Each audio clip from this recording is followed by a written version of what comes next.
역대하 34장 14절로 33절까지 말씀입니다. 같이 한 목소리로 읽습니다. 시작. 무리가 여호와의 전에 헌금한 돈을 꺼낼 때 제사장 hil기야가 모세가 전한 여호와의 율법책을 발견하고 hil기야가 서기관 사반에게 말하여 이르되 내가 여호와의 전에서 율법책을 발견하였노라 하고 hil기야가 그 책을 사반에게 주매 사반이 책을 가지고 왕에게 나아가서 복명하여 이르되 왕께서 종들에게 명령하신 것을 종들이 다 준행하였나이다.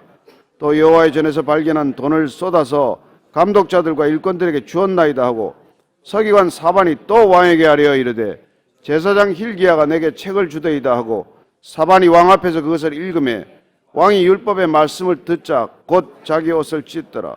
왕이 hil기야와 사반의 아들 아히감과 미가의 아들 압돈과 서기관 사반과 왕의 시종 아사야에게 명령하여 이르되 너희는 가서 나와 및 이스라엘과 유다의 남은 자들을 위하여 이 발견한 책의 말씀에 대하여 여호와께 물으라.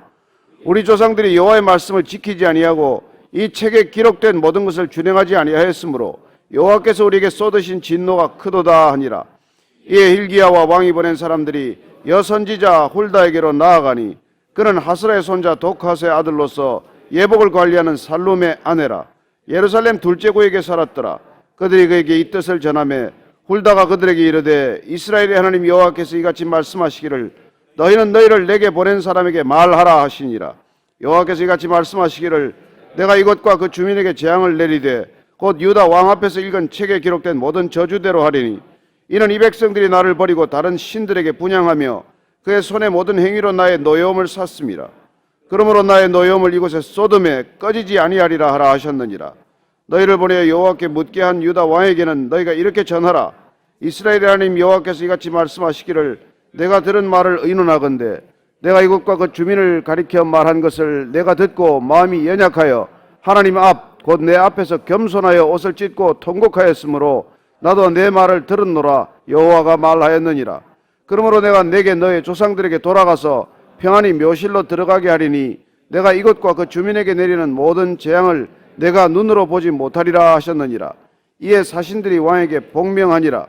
왕이 사람을 보내어 유다와 예루살렘의 모든 장로를 불러 모으고 여호와의 전에 올라가매 유다 모든 사람과 예루살렘 주민들과 제사장들과 레위 사람들과 모든 백성이 노소를 막론하고 다 함께 앉으라. 왕이 여호와의 전 안에서 발견한 언약책의 모든 말씀을 읽어 무리의 귀에 들려주고 왕이 자기 처소에 서서 여호와 앞에서 언약을 세우되 마음을 다하고 목숨을 다하여 여호와를 순종하고 그의 계명과 법도와 율례를 지켜 이 책에 기록된 언약의 말씀을 이루리라 하고 예루살렘과 베냐민에 있는 자들이 다 여기에 참여하게 하며 예루살렘 주민이 하나님 곧 그의 조상들의 하나님의 언약을 따르니라. 이와 같이 요시야가 이스라엘 자손에게 속한 모든 땅에서 가정한 것들을 다 제거하여 버리고 이스라엘의 모든 사람으로 그들의 하나님 여호와를 섬기게 하였으므로 요시야가 사는 날에 백성이 그들의 조상들의 하나님 여호와께 복종하고 떠나지 아니하였더라. 아멘. 요시야 왕의 개혁이 계속됩니다. 그러나 모든 개혁은 늘 잘 지속되는 것이 아닙니다. 가다가 동력이 떨어지는 것이죠. 마치 기계가 힘을 잃어가듯이 또 어쩌면 잘 굴러가던 것들이 멈추듯이 모든 개혁이 불길로 치솟지만 그 불길이 지속적으로 타오르는 것은 아니라는 것입니다. 가다가 동력을 잃어버리는 때가 오는 것이죠.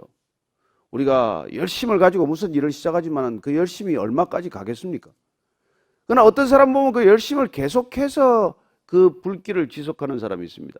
그 차이란 무엇입니까? 새로 연료가 계속 공급되는 것이죠. 모닥불이 활활 타오르지만은 새로운 장작이 들어가지 않으면 결국은 불길이 사그라들게 마련이고 그리고 나중에는 보면 한 점 재가 되는 것이죠. 그래서 누구는 모든 무브먼트가 결국은 모뉴먼트가 된다고 말합니다.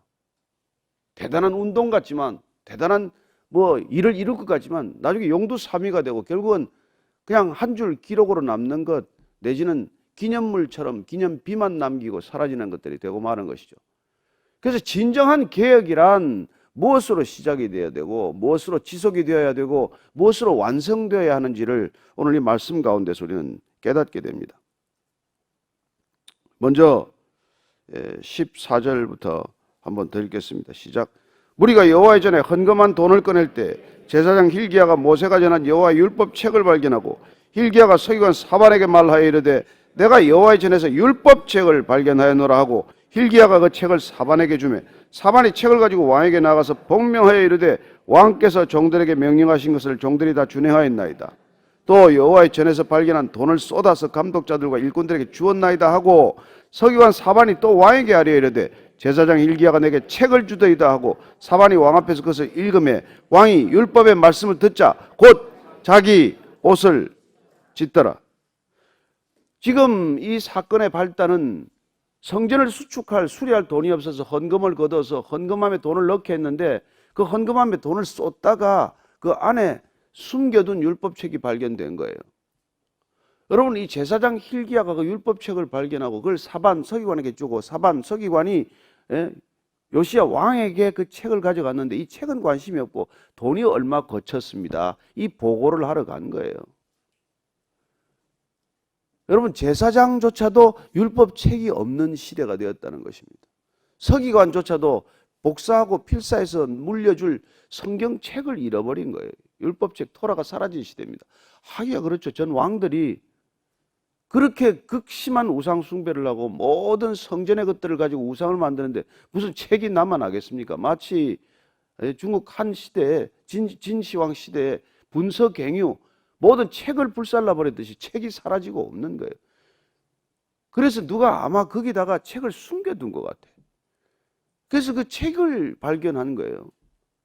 사해문서라는 게 발견되지 않습니까? 여러분, 이스라엘 성지순례 가면은 그게 갈릴리 사해 옆에 가면은 사해 동굴들이 있고 그 동굴에서 토라가 발견되지 않았습니까?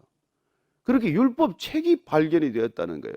그렇다면 이때까지 율법 책은 없는 채 유대교라고 하는 종교만 명맥이라도 유지가 되었겠지만 그 기회에 도대체 무슨 방법으로 그게 유지가 될 수 있겠습니까?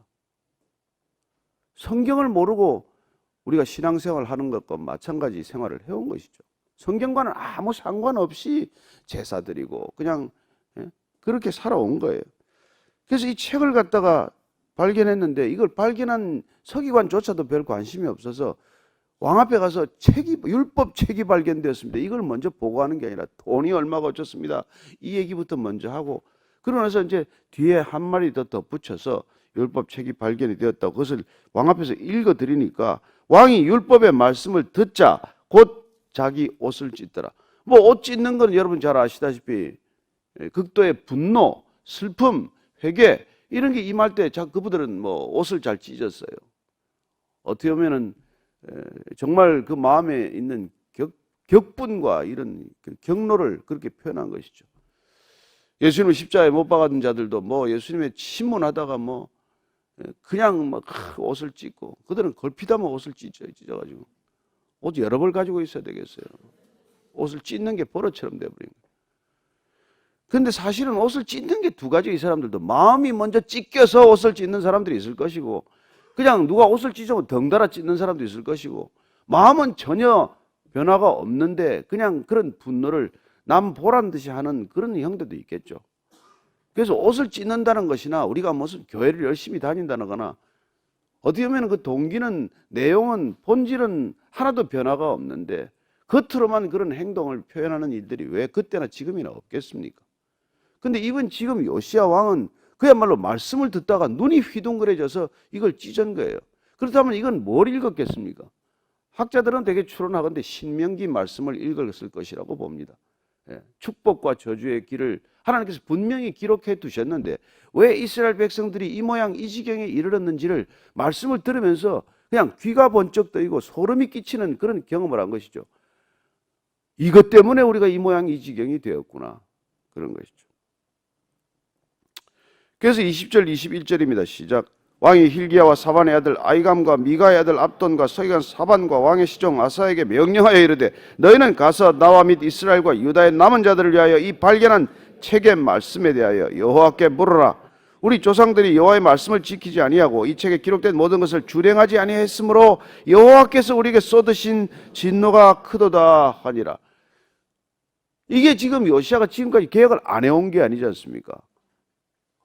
그러나 그가 이 종교개혁의 기본적인 출발점으로 삼았던 것은 우상을 타파하는 것, 그리고 성전을 수리하는 것, 이런 것에 초점을 맞췄지만은 결국은 오늘 율법책을 읽게 됨으로써 개혁은 어디로 향해야 하는가, 우리 신앙의 본질적인 개혁은 어디가 초점을 두어야 하는가, 이걸 깨닫게 된 것이죠. 지금까지 여러분 깨끗하게 하지 않았습니까? 그래, 우리의 신앙의 본질은 비워는 데 있지 않다는 거예요. 우상을 비워내고 헛된 생각을 비워내고 비워내는 것이 다가 아니라는 거예요. 우리 안에 있는 것을 끄집어내는 것보다 더 중요한 것은 안에 무엇으로 채워 넣을 것인가. 다 뭐 비우래. 요가도 해서 비우고 명상도 해서 비우고 뭐 내려놓기도 하고 수행도 하고 비우라. 여러분, 비우는 게 끝이 아니에요. 비우는 건 우리 신앙의 절반이에요. 절반. 예수님께서 그 위험성을 말합니다. 깨끗하게 너 집 소재해봐라. 귀신 7놈이 다시 새 귀신 데리고 돌아올 거라고. 왜 사람들이 비우다가 나중에 다 돌아가냔 말이에요. 우리 신앙은 뭘 내려놓는 게 본질이 아니에요. 내려놓기, 뭐 더 내려놓기, 다 내려놓기, 이게 우리 신앙의 전부가 아니에요. 뭘 붙들 것입니까? 비우고 또 비우고 또 비우는 그게 다가 아니에요. 뭘 채워 넣을 것입니까? 생각을 안 하고 사는 게 목적이 아니라 무슨 바른 생각을 하고 사는 게 목적이듯이, 그러나 물론 우리 안에 있는 더러운 것들을 비워내는 건 필요한 일이죠. 새 것을 담기 위해서. 더러운 채 뭘 담겠습니까? 여러분, 아이들 밥을 줄 때 새 그릇에 담아주지 더러운 그릇에 뭘 담아주겠어요? 그러니 비우는 것 자체가 나쁘다는 게 아니고 잘못됐다는 게 아니고 그게 중요하지 않다는 얘기가 아니란 말이에요. 우리가 비우는 게, 내려놓는 게 중요하지만 그러나 그건 반쪽이라 이 얘기입니다. 그렇죠. 우상을 갖다가 가루로 빻아서 다 뿌려버리고 말이지, 제사장들의 무덤을 열어서 그걸 다 그냥 부관 참시하듯 그렇게 하고 온 난리를 지금 피우고 있지만, 그래서 또 성전을 새로 짓겠다고 헌금을 걷고 수리를 시작하지만, 그러나 그 모든 것들이 그게 본질이 아니란 말이에요. 그것들이 중요한 일이고 그것들이 시발점이 되고 좋은 출발점이 되겠지만, 그러나 개혁이 지속적으로 완성을 향해 나아가기 위해서는 이 율법책을 발견한 이 사건으로 하나님께서는 그야말로 놀라운 선물을 주시는 것이죠. 그것도 개혁하겠다는 의지가 있으니까 이 책이 발견된 것이지, 개혁하겠다는 의지가 없는 사람에게는 이 말씀에 눈 뜰 기회, 들을 기회조차도 없는 것입니다. 그래서 우리는 분명히 통회로부터, 회개로부터 시작이 되어야 됩니다. 철저한 회개가 있어야 되죠. 1907년 평양 대부흥은 부흥을 허락하신 이유가 뭡니까? 회개로부터 시작이 된 거 아닙니까? 장로와 선교사들이 그냥 눈물을 쏟고 나는 위선자였습니다. 매일 교회를 고지만은 집에서는 아내를 두들겨 패고 거짓말을 밥 먹듯 하고 헌금에 손을 댔습니다. 이런 회개가, 이런 고백이 터져 나오면서 평양 대부흥이 시작이 된 것이죠. 그러나 어쨌든 이 말씀 책을 이걸 보게 되는 거예요. 그래서 이제 hil기야가 왕이 보낸 사람들이 여선지자 훌다에게로 나아가니 그는 하스라의 손자 독핫의 아들로서 예복을 관리하는 살룸의 아내라 예루살렘 둘째 고에게 살았더라. 그들이 그에게 이 뜻을 전하며, 여기서 이 사람들이 지금 어디 가서 말이죠, 이 말씀을 해석할 사람이 없어요 도대체. 그래서 이걸 지금 이 말씀에 대해서 좀 알아봐라, 자세히. 이 말씀이 어떤 책인지 아마 표지는 없고 중간 부분만 발견된지도 모르겠죠. 이 도대체 무슨 책이냐 이게 도대체. 토라의 어떤 부분이냐 이게. 이런 것들 했더니 여선지자 훌다에게로 보냈어요. 여러분, 여선지자나 제사장이나 사실 말씀을 받은 사람에게 말씀이 없는 사람이 찾아가게 되어 있어요. 그렇지 않습니까? 그런데 이 여선지자 훌다는 누굽니까? 하스라의 손자 독핫의 아들로서 예복을 관리하는 살룸이라고 하는 사람의 아내였다는 것입니다. 말씀에 대한 대단히 깊은 그런 걸 가졌기 때문에 가서 그 사람한테 다 물어보는 거예요. 선지자에게. 그 훌다가 그들에게 이르되 이스라엘의 하나님 여호와께서 이같이 말씀하시기를 너희는 너희를 내게 보낸 사람에게 말하라 하시니라. 여호와께서 이같이 말씀하시기를 내가 이곳과 그 주민에게 재앙을 내리되 곧 유다 왕 앞에서 읽은 책에 기록된 모든 저주대로 하리니 이는 이 백성들이 나를 버리고 다른 신들에게 분향하며 그의 손의 모든 행위로 나의 노여움을 샀음이라. 그러므로 나의 노여움을 이곳에 소돔에 꺼지지 아니하리라 하셨느니라. 선지자한테도 물었더니 선지자도 이 말씀에 기록된 대로 너희들이 분향하고 그런 엉뚱한 짓이나 하고 그렇게 우상을 계속 숭배하면 기록된 저주가 그들에게 곧 임할 것이다. 그대로 임할 것이다. 그 말씀을 전하라는 것입니다. 결국 말씀이 뭔지를 물었더니 말씀이 그대로 임할 것이라고 하는 대답을 얻게 됩니다. 26절 이하를 같이 읽습니다. 시작. 너희를 보내어 여호와께 묻게 한 유다 왕에게 너희가 이렇게 전하라. 이스라엘 하나님 여호와께서 같이 말씀하시기를 내가 들은 말을 의논하건대 내가 이곳과 그 주민을 가리켜 말한 것을 내가 듣고 마음이 연약하여 하나님 앞 곧 내 앞에서 겸손하여 옷을 찢고 통곡하였으므로 나도 내 말을 들었노라 여호와가 말하였느니라. 그러므로 내가 내게 너희 조상들에게 돌아가서 평안히 묘실로 들어가게 하리니 내가 이곳과 즉 주민에게 내리는 모든 재앙을 내가 눈으로 보지 못하리라 하셨느니라. 이에 사신들이 왕에게 복명하니라. 하나님께서 내가 겸손해서 옷을 찢고 그 말씀을 듣자마자 옷을 찢고 통곡하였으므로 나도 내 말을 들었다는 것입니다. 여러분 여기서 여러분들이 말씀을 듣고 아침에 눈물을 쏟고 통곡하는 그 눈물을 하나님께서 계수하시고 눈물병에 담아두신다는 말씀을 기억하십니까? 헛된 눈물은 없습니다. 하나님 앞에서 통회한 것, 하나님 앞에서 눈물을 쏟은 것, 하나님 앞에서 슬픔을 토로한 것들은 다 하나님께서 눈물병에 담아두신다고 하니까 마음껏 흘리십시오. 그거는 헛되지 않은 눈물입니다. 우리 영혼을 씻은 눈물은 하나님께서 영혼의 소중한 것으로 다 기억하고 받아두신다는 것입니다. 그래서 왕한테 가서 하는데 이게 지금 이미 그러니까 멸망은 지금 이제 돌이킬 수 없는 임계점을 지나갔어요. 요시야가 아무리 혁명을 하고 개혁을 하더라도 이미 북이스라엘과 남유다는 파멸의 임계점을 넘어간 것입니다. 걷잡을 수 없어요. 그러나 내가 그 재앙을 보지는 않을 것이라고 말합니다. 저는 어쩌면 여러분 요즘 돌아가시는 분들 복 받은 분이에요. 더 험한 꼴 안 보고 가는 겁니다.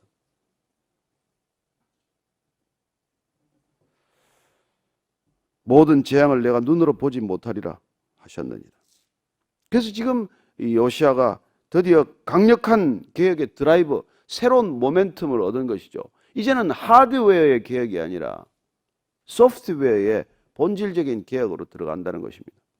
29절 이하입니다. 시작. 왕이 사람을 보내어 유다와 예루살렘의 모든 장로를 불러 모으고 여호와의 전에 올라가며 유다 모든 사람과 예루살렘 주민들과 제사장들과 레위 사람들과 모든 백성이 노소를 막론하고 다 함께 한지라. 왕이 여호와의 전 안에서 발견한 언약책의 모든 말씀을 읽어 무리의 귀에 들려주고 왕이 자기 처소에 서서 여호와 앞에서 언약을 세우되 마음을 다하고 목숨을 다하여 여호와를 순종하고 그의 계명과 법도와 율례를 지켜 이 책에 기록된 언약의 말씀을 이루리라 하고 예루살렘과 베냐민에 있는 자들이 다 여기에 참여하게 하며 예루살렘 주민이 하나님 곧 그의 조상들의 하나님 언약을 따르니라. 이와 같이 요시야가 이스라엘 자손에게 속한 모든 땅에서 가정한 것들을 다 제거하여 버리고 이스라엘의 모든 사람으로 그들의 하나님 여호와를 섬기게 하였으므로 요시야가 사는 날에 백성이 그들의 조상들의 하나님 여호와께 복종하고 떠나지 아니하였더라. 아멘. 이걸 백성들에게 다 읽게 했다는 것입니다. 이게 대단한 또 결정이에요. 모든 백성들을 불러 모으고 이 백성들에게 말씀을 다 읽게 했다는 것입니다. 여러분, 종교개혁은 말씀을 읽게 됨으로 시작이 된 것입니다. 중세 천년의 암흑기는 성경이 읽히지 않음으로써 시작된 일이에요. 제사장들이 라틴어로 설교하고 아무도 설교를 알아듣지 못하고, 그러나 구텐베르크의 활자가 발명이 되고 마틴 루터가 독일어로 성경을 번역하고 그 성경이 읽히기 시작하라고 영국은 영국대로, 불어는 불어대로 각국 자국으로 성경이 번역되면서 이 종교개혁의 불길이 붙기 시작을 하는 것입니다. 그렇게 각자의 손에 들려진 성경이 그러나 그럼에도 불구하고 이게 읽히지 않는 시대가 또 되고 말았어요. 손에 들고도 읽지 않아. 그 귀한 성경이 어떻게 왔는지도 까마득히 모릅니다. 집에 10권씩, 20권씩 쌓아두고도 안 읽는 사람들이 많아요. 무슨 임직식 할 때마다 선물을 받습니다. 성경을 받고는 그 성경 고스란히 펴보지도 않고 있는 성경들이 수없이 먼지만 뒤집어 쓰고 있어요. 안 읽으면 무슨 소용입니까?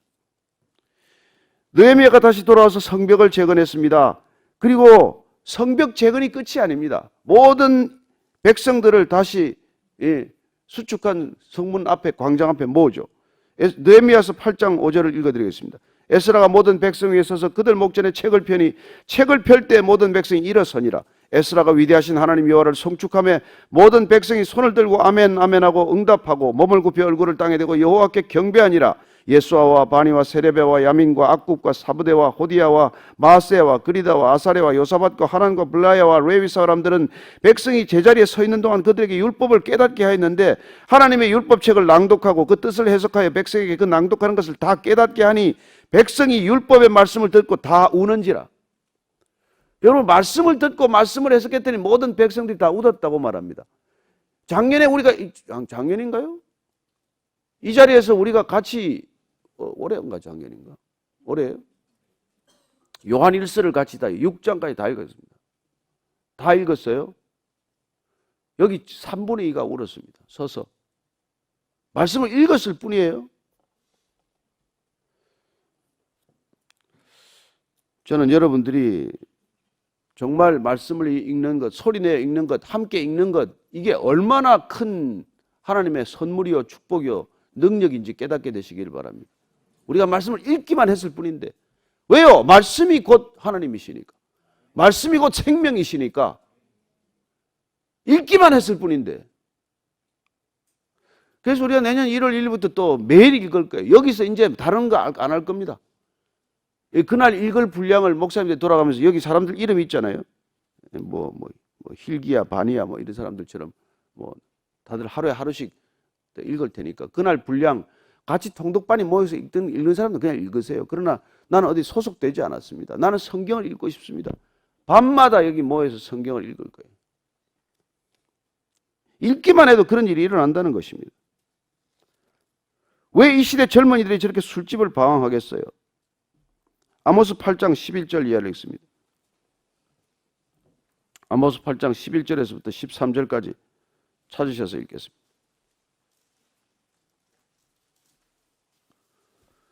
이 책이 시대가 책이 얼마나 많습니까? 하루에도 수천 권 수만 권이 쏟아져 나옵니다.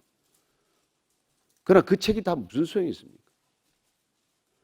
성경을 다 집에 가지고 있는데 안 읽으면 무슨 소용이 있습니까? 자, 같이 찾으시면 읽습니다. 시작. 주 여호와의 말씀이니라. 보라, 날이 이를지라. 내가 기근을 땅에 보내리니 양식이 없어 주림이 아니며 물이 없어 가람이 아니요 여호와의 말씀을 듣지 못한 기갈이라. 사람이 이 바다에서 저 바다까지 북쪽에서 동쪽까지 비틀거리며 여호와의 말씀을 구하려고 돌아다니도 얻지 못하리니 그날에 아름다운 처녀와 젊은 남자가 다 갈하여 쓰러지리라. 왜 비틀비틀 저렇게 쓰러지고 있습니까? 왜 덩치는 커졌고 키가 1m 80, 90이라는데 왜 다 쓰러집니까? 아무 힘이 없어요. 능력이 없어요. 여호와의 말씀을 듣지 못한 기갈이라. 설교를 듣지 못한 것도 아니에요. 제가 아는 분이 대한민국 설교란 설교는 다 들었답니다. 근데 본인이 하나도 변하지 않았대요. 여호와의 말씀을 듣지 못한 기갈이에요. 설교는 차고 넘칩니다. 설교가 여러분을 변하게 하지 않아요. 왜냐하면 여호와의 말씀을 전하는 설교가 극히 드물기 때문입니다. 자기 생각이요.